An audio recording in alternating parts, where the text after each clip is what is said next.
Mamata police জবাব এই চিত্তরঞ্জনবাসীর নিরাপত্তার দাবিতে বিজেপি লড়ছে লড়বে এই চিত্তরঞ্জনবাসীর নিরাপত্তার দাবিতে বিজেপি লড়ছে লড়বে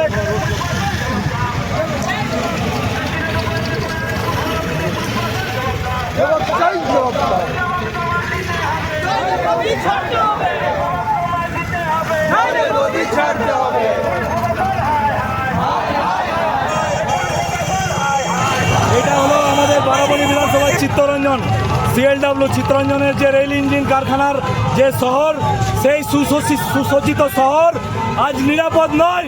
এইখানে প্রতিদিন একটার পর একটা নারকীয় হত্যাকাণ্ড হচ্ছে।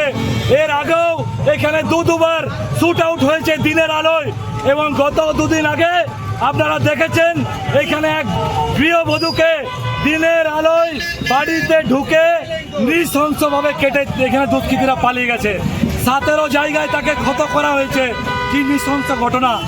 চিত্তরঞ্জনের এই আইন শৃঙ্খলা দিনের পর দিন ভেঙে পড়ছে। আর এই 10-12 কিলোমিটার রেডিয়াসের মধ্যে পশ্চিমবঙ্গ পুলিশের যে চিত্তরঞ্জন থানা, সেই চিত্তরঞ্জন থানা হাতে চুরি পরে বসে আছে। একটাও এই যে ঘটনা, এই হত্যাকাণ্ড, এই একটারও কিনারা করতে পারছে না।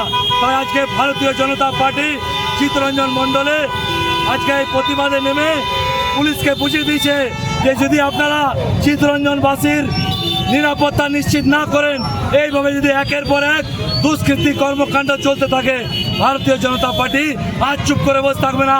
এই সারা রাস্তা অবরোধ হবে। ভারতীয় জনতা পার্টির কার্যকর্তারা চিত্তরঞ্জন অবরোধ করে দেবে। চিত্তরঞ্জনের মানুষকে তাদের অবিলম্বে নিরাপত্তা ফিরে দিতে হবে এবং চিত্তরঞ্জনের আইন শৃঙ্খলাকে ফিরিয়ে আনতে হবে। কারণ এখন অবধি কোনো ধরা পড়েনি। গতকালকের যা সংবাদ মাধ্যম এবং আমাদের লোকাল ইনফরমেশনের মাধ্যমে একজনও দুষ্কৃতী ধরা পড়েনি। তারা